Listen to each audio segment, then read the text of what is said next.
We'll go on to item C, technology update. This is Ginger King will present an update about the district technology. With assistance, it looks like, maybe. Moral support. Moral support, okay. You come down here and sit in one of the chairs.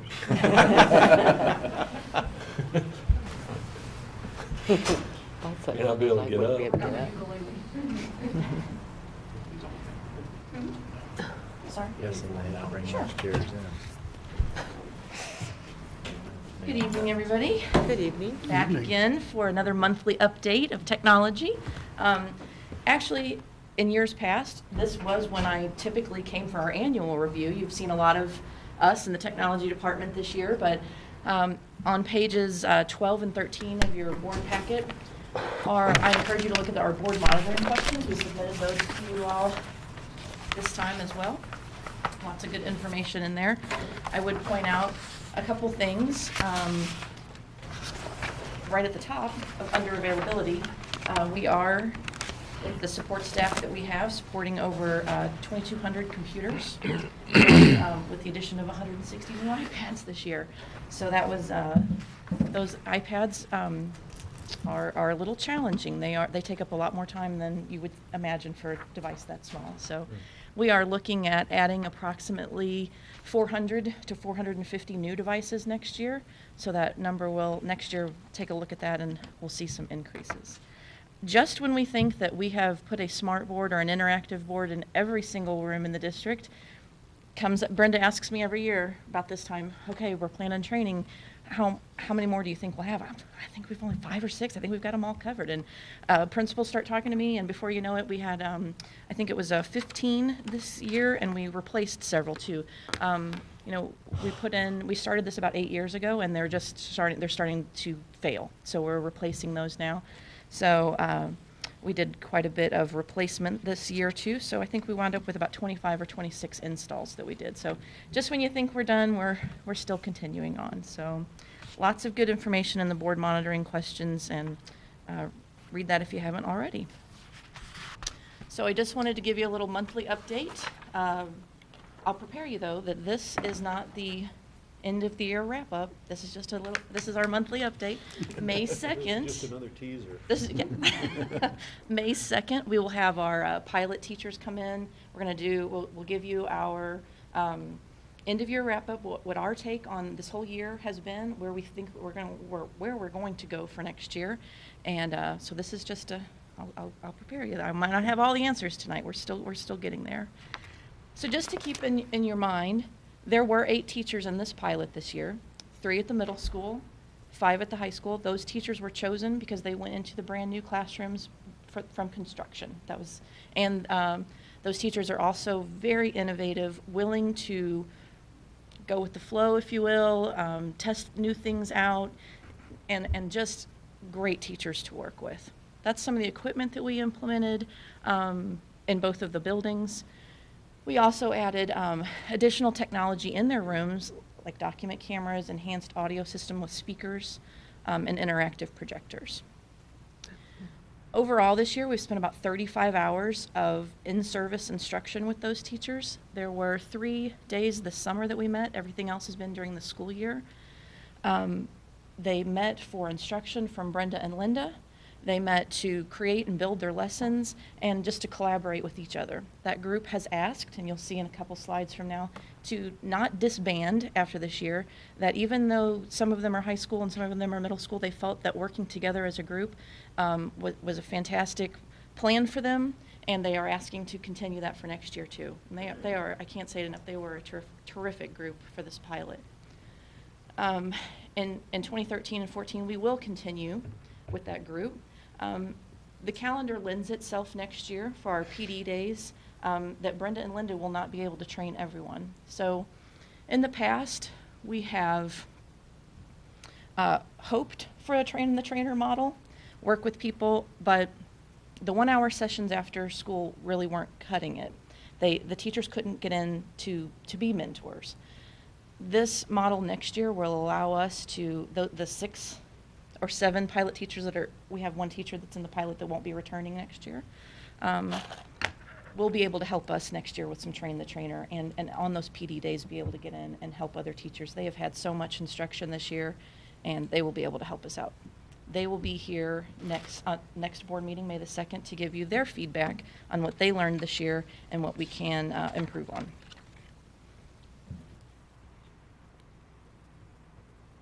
So we will talk a little bit, have some discussion points about our digital initiative for next year. We did make some site visits earlier in April. We went to Wentzville and Lindbergh. They have two different models at those school districts. Wentzville is a district-provided device at both of their high schools. They have grades 9 and 10, and next year they'll finish both grades, all 11 and 12 grade levels too. Lindbergh has a bring your own device model. We learned from both of those districts. I think Dr. Zalis said when he walked into Wentzville, he said, this is what we need to do, one-to-one district-provided device. And then when we left Lindbergh, some thoughts had, we had some great ideas from them too. So Well, until now, I said that privately. They both do things very well. And sorry, I didn't know it was a secret. And so we learned a lot from both of those districts. What we learned was they all used various devices. They had netbooks, laptops, iPads, Google Chrome. Because even though Lindbergh has a bring your own device, and I can't remember if they said it was K through 12 or 4 through 12 that they allowed their bring their own device. Anybody? K through 12? Kindergartners bringing their own. Well, they can if parents. Yep. And so, but what we found was they still had many devices. They take their kids to labs to test with the EOC testing, or they bring carts in for big all classroom implementations. So they still provide a lot of district devices for that impact that they need to see. So we learned that PD, which we already knew, we didn't learn that, that PD is the key. Lindbergh did about 32 hours for all district teachers. Throughout the district, they had 32 hours of required training.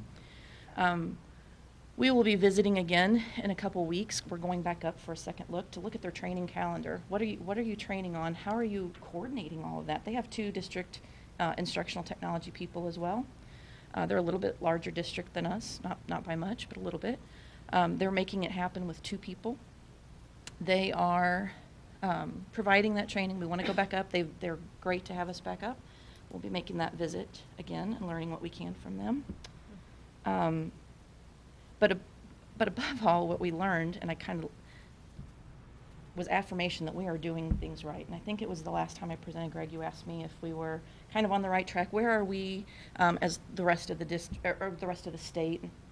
We are right on track. When you see these presentations, they say, you have to get your infrastructure put in place. Well, we can check that off. We've got that. Moving that one. Professional development. We were walked away. Vicki said that too. We walked away, just affirmed that we are doing it right and that we are on the right track. So whatever model we choose, there are a few final network infrastructure pieces that we need to put in place, some software really, to protect the network. And also we have to upgrade our bandwidth. If you bring on BYOD or bring on another 450 devices, our current 40 meg connection that we are hitting at some point every day, multiple times a day, it's not flatlined yet, but we hit it multiple times a day, we have to increase that. We will take it from 40 to 100. That is what we can currently turn up to with no problem at all. We're on the same backbone with S&T. We put that circuit in a year and a half ago, and we can turn up with no problem. There's additional cost involved just to turn it up, but it's there. The infrastructure's in place. We'll be doing that this summer to prepare. We talked a little about BYOD and some discussion points for you all. We need to just take a look at our policies and procedures. They may be adequate now. If you vandalize a textbook, it's the same thing as if you vandalized a piece of district equipment. It's no different. So our policies and procedures may be adequate, but we need to look at them just to make sure and make sure that all bases are covered. We need to address if all staff are bringing their own devices. And what does that mean? Does that mean you can bring anything in, whatever you want to bring in, or what does that mean? And what student group? would we just do it at the high school until we realize what our bandwidth limitations are? We don't want to say everybody's on and then have it fail. We really kind of want to test that out. We do measured approaches here in the technology department because we don't like to see things fail. So we would do a measured approach maybe with the high school, where we're still talking about BYOD. And then we know that we will need to provide additional district devices. And the capital project budget that was approved, I believe, at your last board meeting for classroom instructional devices, was it last board meeting? It was just presented. It's not approved yet, but the numbers that we gave them. Okay. Was for $325,000 for those classroom instructional devices. We've talked with building administration about what their needs are, and that was just some ideas about what we would put in place. And we would build PD around that additional equipment to make sure that we were putting equipment in the hands of people who know how to use it and make it effective. So those 7 iPad carts and the other 7 carts would be spread across numerous buildings? Yes. Every building would have one. And middle school, because there is a lot of momentum right now at the middle school, with the pilot group that was there, with those 5th grade teachers, we're seeing a lot of momentum there. And so we would maybe put a little extra equipment and provide some additional PD for those age groups. Well, that was my question when I went to that training that you invited us to, was, okay, they've had this all in 5th grade, they're going on to 6th grade and Right. not have it? Nope, we're gonna have it. Yeah, Ginger's done a really nice job of kind of, if you go back one slide. Sure. maybe, and then the rest of it. If you look at the third bullet down, or I guess from the site visits, we've spent 2 sessions with 8 people. I mean, we all went, Lyndon, Brenda, Dr. Pritchett. So it was a good cross-section of people that went. We've been back and had 2 two-hour discussions just about what we saw. So we start with these real big ideas, and we're trying to see what's the evolution of the pilot. You know, to your question about, we can't just not do something, continue to do things in the places where we're doing it now. How does this grow, become more culture? So well, 5 years from now, we look back at this pilot, we saw where it started. Is it going to do the same thing for us that other technologies have done for us, that have just become a part of what we do? Because it's not replacing the teacher, it's just another tool. And we want to make sure that, what I liked about the BYOD, I refer to a lot of things as hybrids. We provide, I believe, more devices that are district supported than possibly Lindbergh does.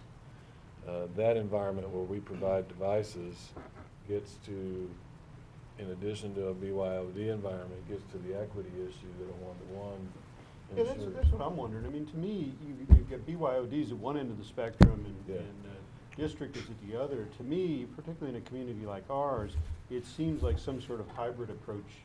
You know, there's a lot of students that already have their own devices, their families provide them, but there's a lot of kids in our district that can't. So is that really what Lindbergh's doing, or is Lindbergh, I mean, there's got to be kids even in Lindbergh that don't have their own device.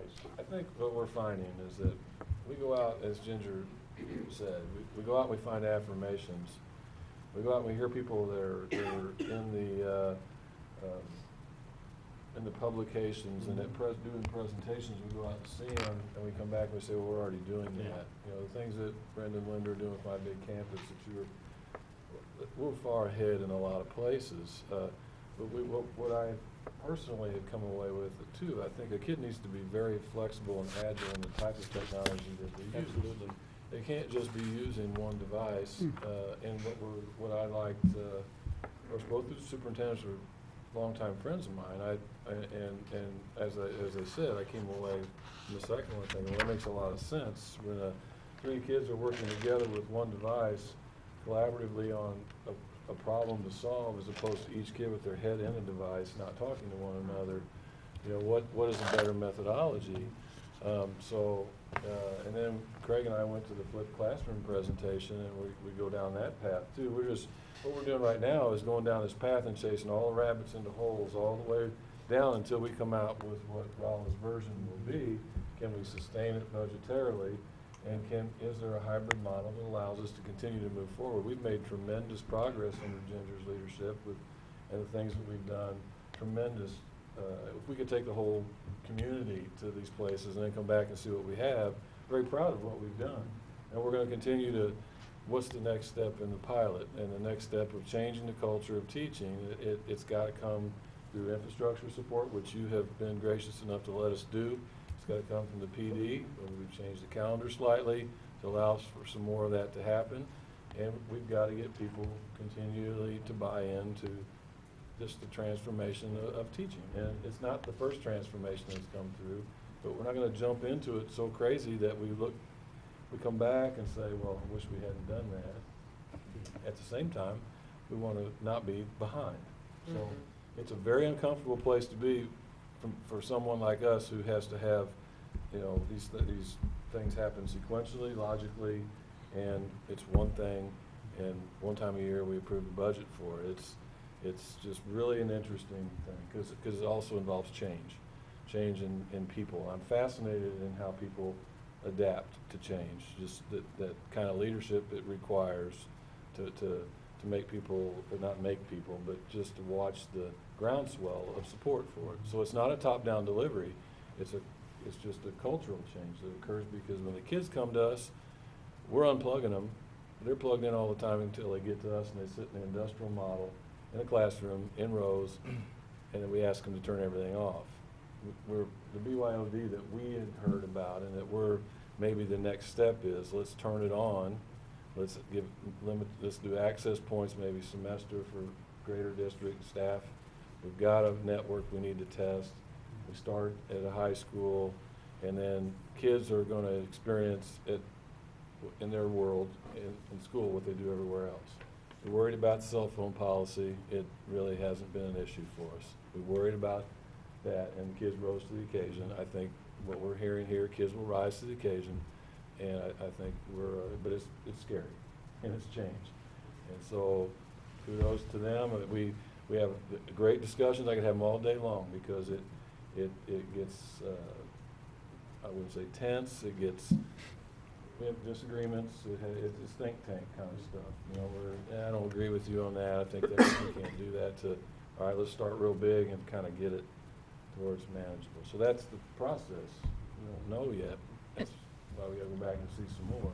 And the nice thing about it too is other districts are more than willing to come share the collaborative piece to that. They're more than willing, and they're learning some things from us, I think, as well. So it's and I keep referring to the middle school simply because I sat with those teachers at that training, but you know, when you have these 5th grade teachers that are so involved in it, have they ever considered, you know, how in past years we've done looping, the teachers moved up with them, you know, that they could take that next step, move on to 6th grade with those kids? We'd like to take those 5th grade teachers and help the 6th grade teachers learn what they learned, so that it just. So you got another, yeah, I think that, and the 5th grade teacher, the 6th grade teachers involved in the same I Teach Academy that we have going on now. Well, the other thing we talked about is we need to put together a book with this linkable on our website and just be able to hand out what is our digital learning initiative, what are the frequently asked questions. That if you're not seeing this, and we try to keep it in front of you every month.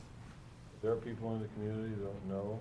There are people internally that don't know, and we come back with from these districts saying, well, these people are presenting at these educational association meetings. We're already doing that. We just haven't been out there.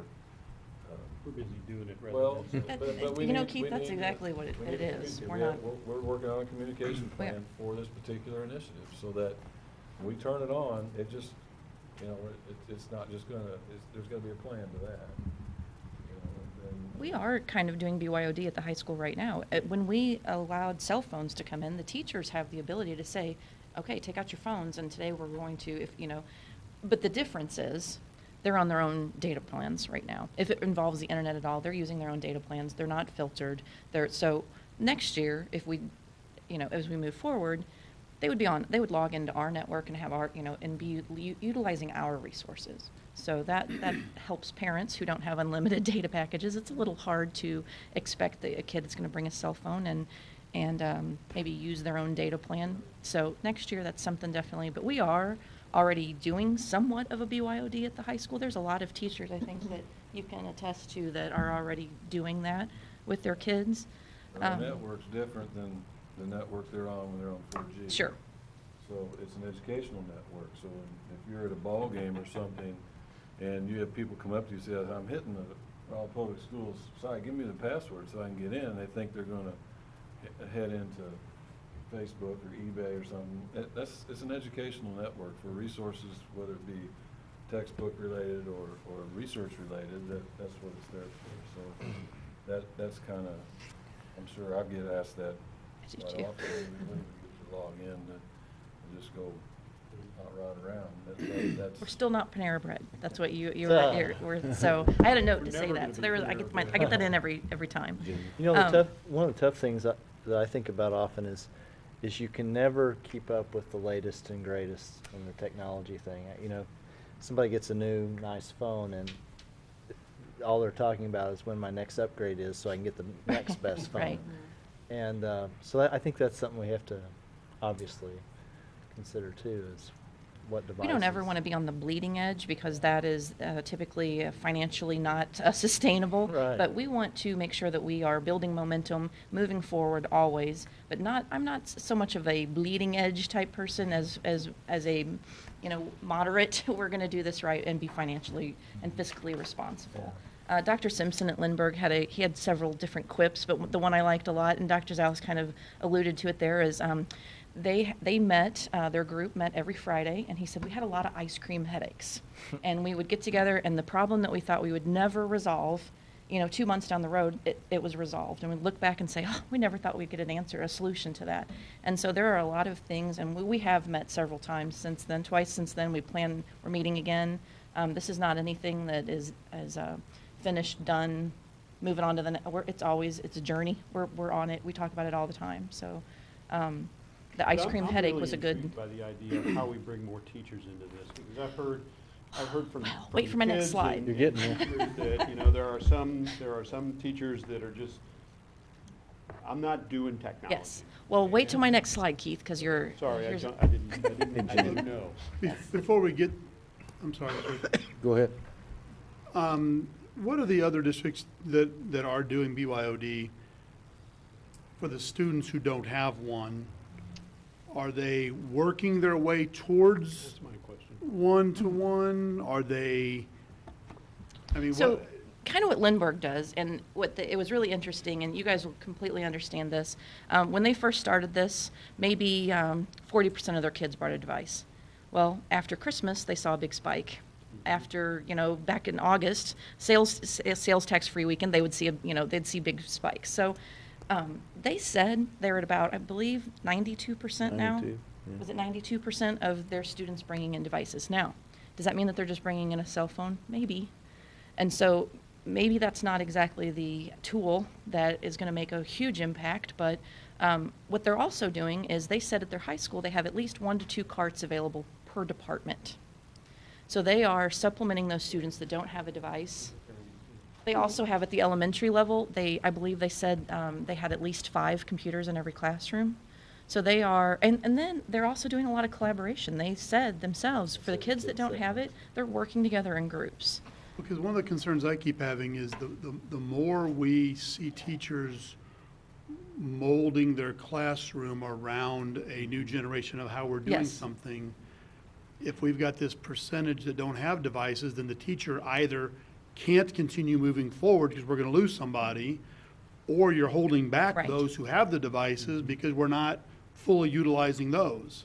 And that looks like a real awkward turning point. It to is, and me. that is I would say that is a drawback of BYOD is some spontaneity. That if you're in your classroom and the moment, that you wanted, there's a great teaching moment using technology, and if you don't have the cart that day, or, maybe 50% of your kids only have devices, then you might lose out on that opportunity. So there are definite pros and cons to both models, and that we are researching. But that was part of the reason why we wanted to make sure that we added additional devices.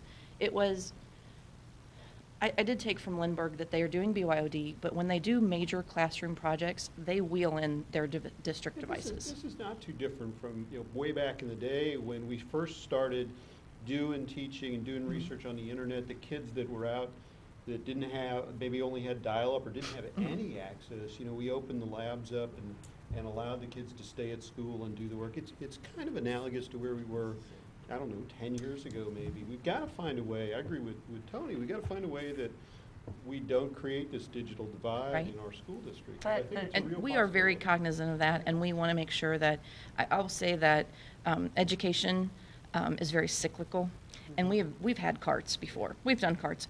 At the junior high, they might have had 1 or 2 carts for the entire building. We've been down the cart road before.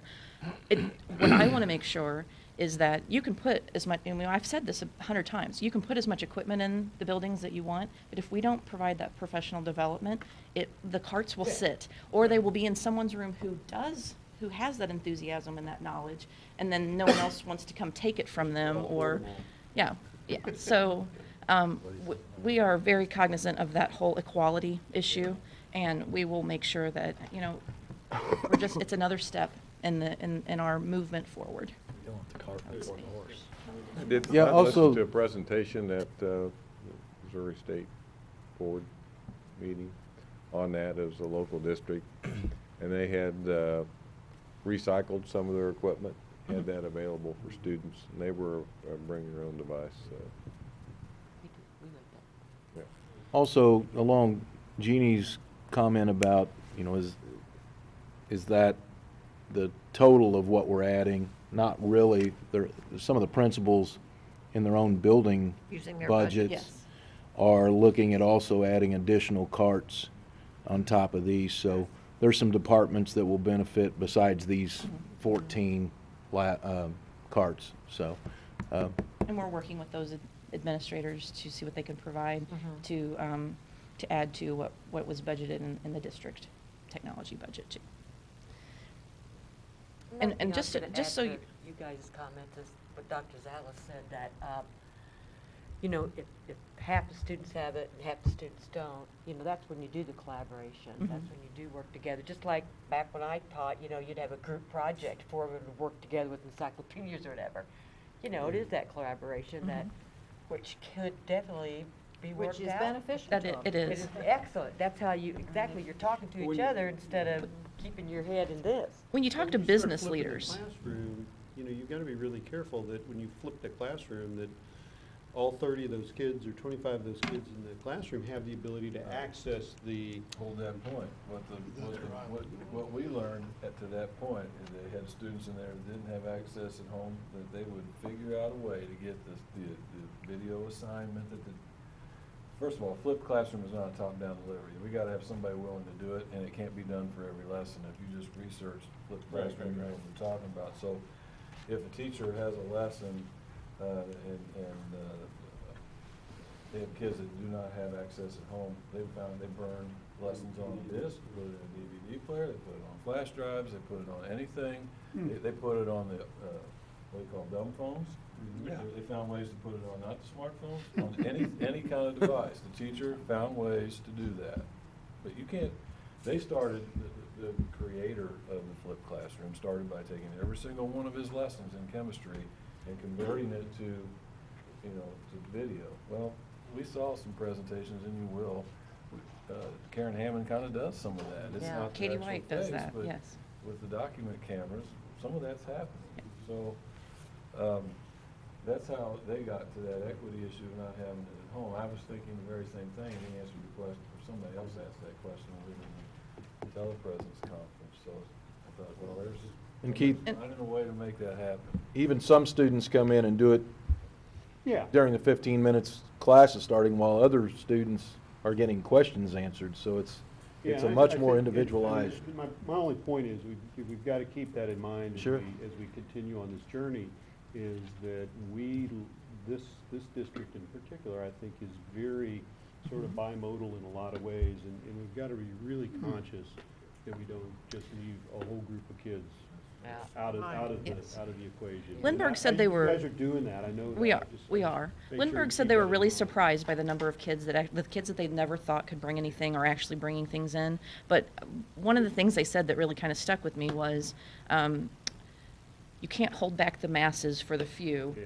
That we will never move if we wait No, for everyone to we've bring gotta find a one. way And to so make we've got to find a everybody- way. So we will find that way, and we'll move forward and make it happen. Yeah. Good. All right.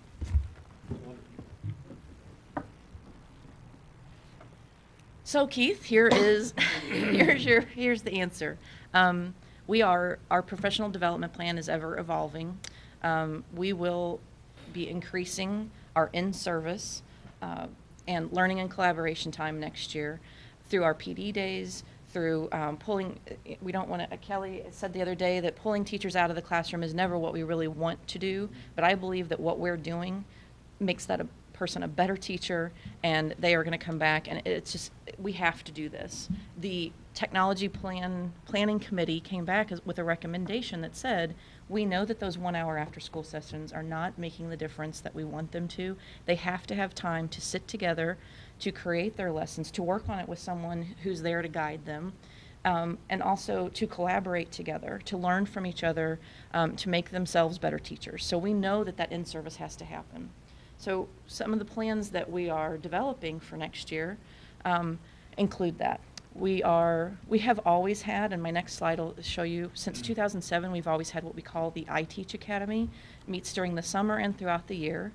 We've had the iTeach Academy 2, and this year we're going to work on those. We're still going to have the 1 and 2 academies, but we're also adding an iTeach focus group as our plan. That's our proposal that we will add that. So with that iTeach Academy 1, that was always a group of, Brenda helped me out, about 12 to 15, maybe 18 teachers, kind of a small group. iTeach 2 might be even a little bit smaller, depending on whether those teachers return or if they wanted to be a part of it. So we were reaching a pretty small group, but we always wanted those people to be the trainers. We wanted them to be the mentors. Well, and they are. They may be helping their neighbor, they may be doing small things, but what we found is it's not a big train the trainer. We're not doing big impressive mentoring.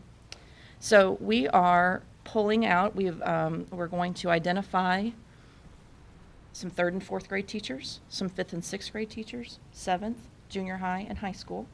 We're going to identify, they are going to have advanced skills, just like the iTeach Academy always did. You have people who have advanced skills, who are innovators in their classrooms, and who are willing to put in the extra work to just try things out and be kind of it's the next step to the pilot group, really. The iTeach 2 will be those pilot teachers who want to come back. And then the focus group. So here's my new saying, apply gentle and sustained, you have to bring people along, and we can't just let people decide anymore that they're going to, just like we did with the smart boards. We put a smart board in your class, you got 8 hours of training. That's it. That's what we did. Well, we're going to do that, apply gentle pressure is what we're doing now. Those other 3rd and 4th grade teachers, 5th and 6th, we're going to, because we know the 5th grade just did it. We know that 3rd and 4th in 2014-15 will be taking, whatever, not MAP tests, but Smarter Balance Assessment online. We have to get these devices in the hands of kids. I'm really passionate about this. We have to let them start seeing what this new model is going to be before we just put a computer in front of them. You can't just plop it down. We can't. So we are developing plans right now to better assist our elementary through 7th grade on that, because they have not, we don't have your traditional keyboard class in the elementaries. We've heard that a lot. We need to have these devices in the classrooms. We are going to provide additional devices in those buildings so that we can work towards that model. So that is, instead of about maybe 20 teachers during the summer and throughout the year, we're looking at maybe more 80. And they are going to be our focus and get very in-depth training, collaboration time, and lesson building time. They'll also have time with Linda and Brenda in the classroom. These ladies visit classrooms all the time and have those building administrators set aside PD money just to have them come over and say, okay, you're going to work with my junior high English teachers today. Here's 3 hours. We're going to work together. So it's not just what we have budgeted for or what we have planned, but throughout the year it's evolving and changing and meeting the needs of teachers. Yes. I assume that in colleges where tomorrow's teachers are currently getting their certifications to be teachers, that they are implementing more and more ways to use technology for when they get out in the real world. Is there anything working that they're going to have a certification of any sort, or some sort of thing where when they're hiring, there can be something on a resume that says, you know, they've met some sort of technology requirements or. Tony, I think it really depends on the university that they graduate from, on their, I'll answer that since I teach a class. at Absolutely. university, and since I have a kid in college, some of you do too. Not all of them, well, first the question is, in college, I buy a laptop for my kid, but he still has textbooks. Some kids still prefer to have that. Even some of the kids in these models still prefer to have the book. They have the option to rent it, they have the option to buy it, they have the option to get it on their device. So that's one thing.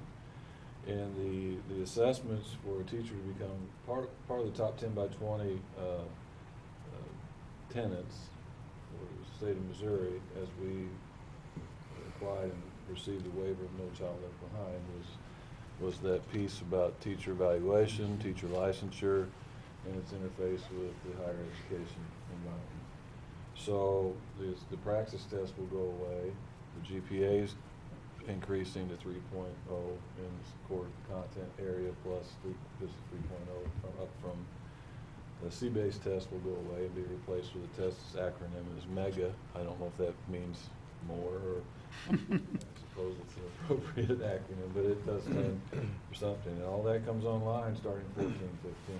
So within that programming experience and expectation will be technology usage, utilization. It's already there, but back to what Ginger just said, some of it depends upon the university. Sure. You can go into the University of Missouri S&T and still find chalkboards and still find, but you can find it in a smart board and a projector and a computer all exist in the same room. The room I teach in, I kick chalk to the side of the floor every day because somebody that's teaching in there still uses it. So as we move forward, it's going to be incumbent upon the higher education institutions to possibly do the same thing. So it's not just one's going to raise theirs and expect the other. And our kids that are coming out of our schools, this discussion about remediation, kids aren't ready for higher ed, I would argue with any chancellor that there are places that they could probably do better as we do better. So it's not just one environment or the other. Right. That's all got to come up together. So the standards for teachers to meet are being raised, and the evaluation issue is becoming very divisive because in some states 50% of the evaluation is based upon the performance of the student. Missouri's waiver didn't include 50% of the evaluation based on student performance, but there's a component that's going to be in it's in our new standards, which were just approved by the State Board of Education this week. So literally this week and last week, some of the things that you're talking about are kind of on the cusps of, including us piloting the assessments. So there's a whole lot of change. If you remember back a couple years ago, we were just trying to get into these pilots to understand it so we didn't overwhelm our staff with all of this coming this way. So what's encouraging to me, to your point, is when you look at the teachers that have come and presented to us, there are some new teachers, there are some very experienced Veteran teachers. And teachers. so we see this, teachers that are adopting technology and using it in their classroom sort of spread across the whole continuum. It's just not the new teachers that have grown up with devices as kids and gone through the education process to do that. It's teachers that, have been around. Veteran teachers. Seasoned educators, right? And I think that's great. Well, and I see there being two very big differences between going through college, using a device every day to get through your classes versus being taught how to use that device to teach these kids. Yeah. And that's where, and that's not our part of the arena, but I would sure think that as universities take a hold of that, and again, whether they offer, a certification, whatever, somehow where they say, yeah, we have used the ABC method and they've passed this with this, seems like that's part of where we're going.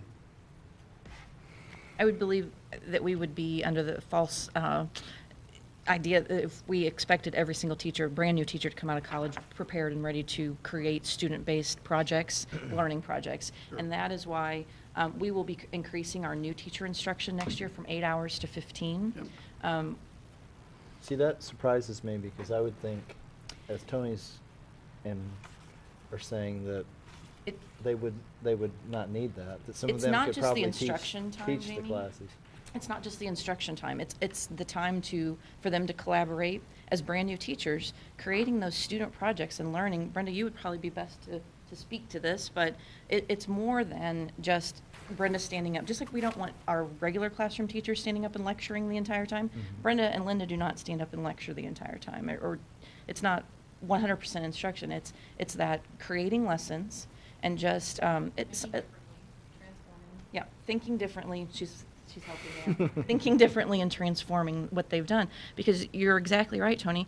I've gone through college and I've used a laptop to create research but to get in front of the classroom and to implement those is completely different. So, again, those 8 hours that we have required them, a lot of it, the bulk of it was back to school time, just getting them like network information. Mhm. Here's how, and most of them also went into a classroom with a smart board. Some of them had used smart boards before in college, some of them haven't. Some of them were pros, they thought, and then as soon as they sat with Brenda or Linda for a little while, they realized, well, I don't know what I need to know. So there's a lot of things that we would be remiss if we thought that they just come in and we don't need to do any kind of training with them at all. No, I'm just surprised that you feel like they need more than what they're We already do. But it's more in service. It's that whole collaboration piece. It's not just an hour after school. We hit them at the back to school time. We had a 1 half day in service with them, and the rest of it was that after school, the 1 hour after school. And it just, that technology planning committee, everyone on it that served on that teacher resource committee realized that those are not, they're effective to enhance your skills, maybe try out a few new things, but to actually apply that in your classroom requires more time than just an hour after school. And so we do, Brenda and Linda and I sat down yesterday to talk a little more in depth about, do we really want to go from 8 to 15? What can we're not going to just do that and not make it effective. We will make sure that we have a plan, we will make sure that it's productive, and we will make sure that it's in the best interest of our teachers and our kids that we're having that time with them. I have no doubts about that we will make them better teachers. Very few new teachers come out with a set of lesson plans, for example, for that first year. They don't graduate with that. They graduate with the knowledge how to run a smart board maybe, but really prepping and knowing how to develop great lessons that students really learn from, and that's part of what Brenda and Linda are doing for teachers is helping them develop those plans. Right. So that's the hours that people really need. And using our tools too, you know. 'cause Everything's a little different. Everything's a little different, so, you know, to learn how to do our My Big Campus, you know, Oh. web page and our smart board, because they may have done it on something else, so. Greg, I think I know of a new summer class that you could have offered. Yeah. Well, you In know, the near future. we're maybe jumping into like next month when you have Yeah. the teachers here and Linda and Brenda kind of leading that and hearing out from some students that have been involved in it. Really, the questions you're asking, they're really going to be, I think, very powerful reflections on what they learned and how much time it takes just to get to a certain point. That'll get to James' question a little And, bit and too. at the end of the day, you know, next fall, when Craig comes in and presents where we are on student performance and student success, I really want to be able to, yeah, it's a data point, but I really want to be able to say, you know, this is making an impact in student performance. It may be tough to pull that data out in year one, but again, just like we were talking about student behavior upstairs, I think over time, what I really want to see is we're making an gotta be our impact goal. on all those subgroups, and particularly those groups that we know are really lagging behind. Yes. The free and reduced lunch, the Special special needs. needs kids. I want to be able to say that this investment is paying off. I mean, Really? we need to do it, but at the end of the day, if it's not helping kids learn and helping kids perform better, we're having a lot of fun, but, No, it's not, yeah. yeah. So, but we got to have the data to show that, Right. yeah. I'm really proud of the fact that Mrs. Reed and the technology department have worked together very closely this year. We are, I think that was maybe a subgroup that had been lacking with technology devices in the past. We are no longer, that is not happening anymore. We are putting devices in those classrooms. The stuff I'm reading says that is a population that is absolutely ripe for using devices.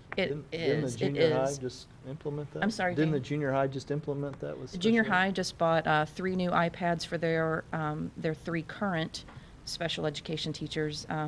They will be, and we're providing professional development. That is a group, that's a note on here that I wanted to let you know that we're not forgetting the groups that we targeted this year, which were our special education teachers, our speech language pathologists, our guidance counselors will be getting new devices next year. Our administrators, we've not forgotten them. They all received an iPad for we thought at first it would be for walkthrough evaluations. We've really fostered the idea of using My Big Campus and getting word out about what's going on in your building.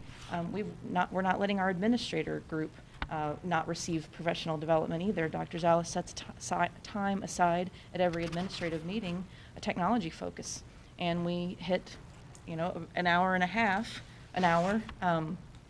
of bringing our administrators forward with their technology skills too.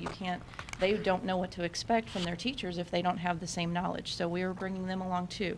Our professional development plan for next year also, I just want you to know that we're not forgetting the groups that we did invest in this year, because it's important to get back to those groups and that they feel supported too. Moving forward, with iPads, an iPad is completely different.